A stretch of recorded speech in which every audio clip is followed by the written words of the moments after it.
This spring, I'm trying to add more foraged greens to my diet. And one of the easiest plants to forage around our remote off-grid home in eastern Oregon is stinging nettles. In this video, I'll share 3 ways of preparing nettles. One is a longtime family favorite. The other 2 are recipes I'm trying for the first time. And since I rarely follow a recipe exactly, I also share some modifications I made. So why go foraging for nettles? Where I live, it's simply the most practical option for fresh veggies in early spring. Our nearest grocery store is an hour away, but our biggest nettle patch is a 10-minute walk from home. Why not take advantage of this nearby abundance? And these nettles beside the old barn do grow in abundance. Of course, I wear long sleeves and suit up with gloves to protect myself from the stinging hairs on the stems and undersides of the leaves.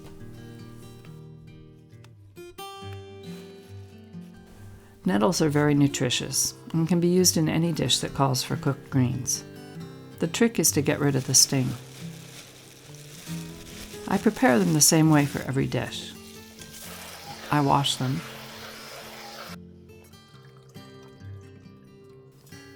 Then I bring salted water to a boil.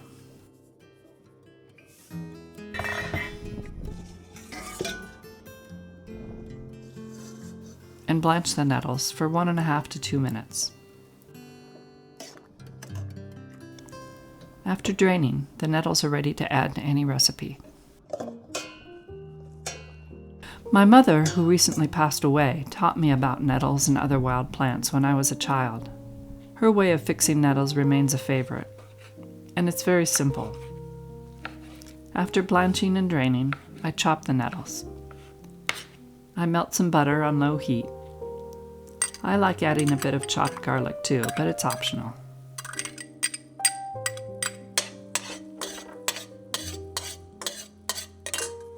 Then I grind in some pepper and add the nettles. Sprinkle in salt to taste. That's it. So simple and delicious. Sautéed nettles are a great side dish, but I've been looking for other ways to fix nettles, and I wanted recipes that would highlight their flavor. First up is a classic nettle dish, nettle soup. There are many variations out there.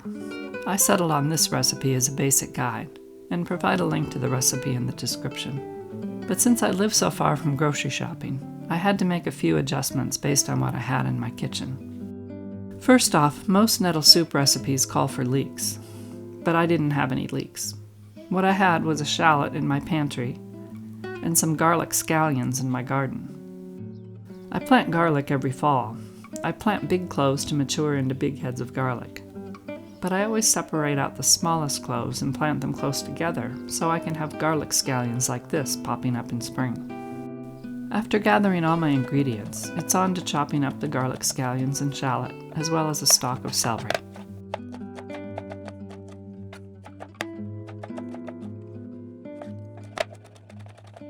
The recipe calls for raw peeled potatoes, but I had some roasted potatoes from the night before in the fridge and just chopped those up.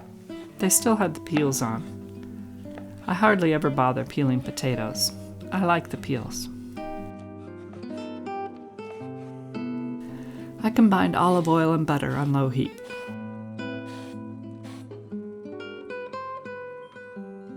Then I sautéed the chopped veggies for several minutes.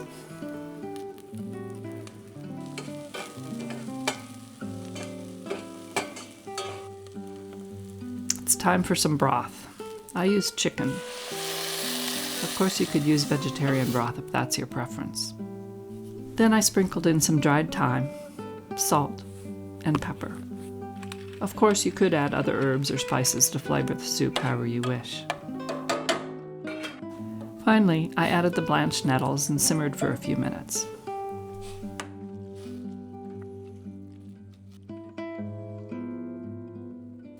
Now for the fun part, the immersion blender.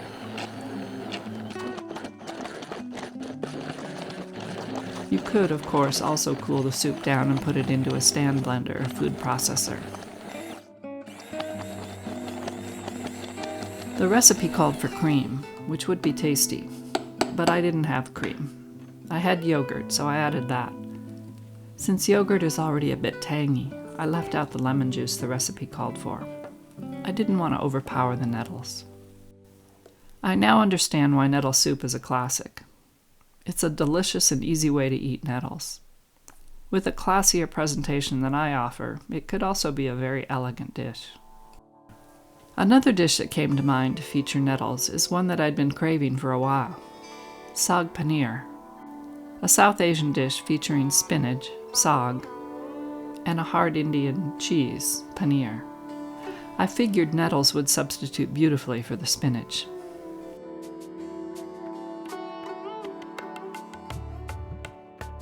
The problem was I didn't have any paneer. What I had was tofu. But a quick Google search came up with recipes for vegan saag paneer using tofu. I decided to try this recipe that marinates the tofu to mimic the umami flavor of paneer. The link to it is in the description. To prepare the tofu, I drained it and piled some weight on top to press the water out. Then onto the marinade. The recipe calls for miso. I thought I had some in the fridge, but no. Then I remembered I did have a packet of dried miso soup in my pantry. Why not?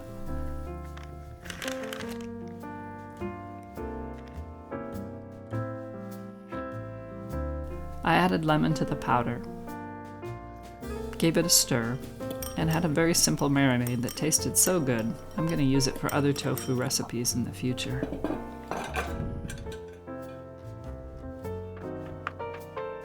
I cut the drained and pressed tofu into cubes and poured the marinade over them. Like many South Asian dishes, this one calls for a garlic ginger paste. I added a green chili for some heat and used garlic scallions from my garden.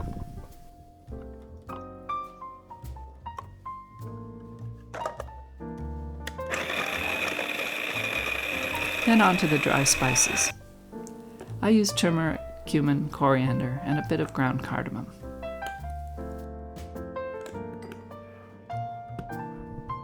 Back to the tofu.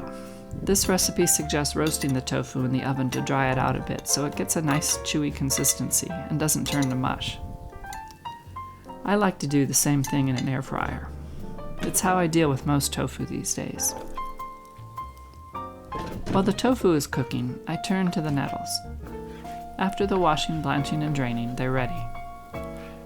For some recipes, I might squeeze out more water, but saag paneer should be rather saucy, so I didn't bother. Some recipes call for pureeing the greens, but I didn't bother with that either.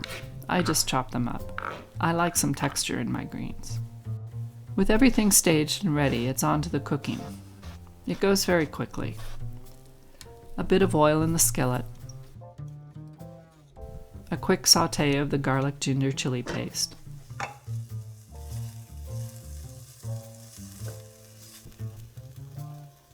a very quick roasting of the spices to bring out some of the fragrance.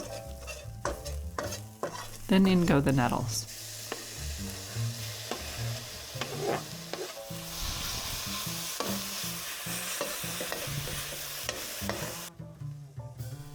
I added some salt.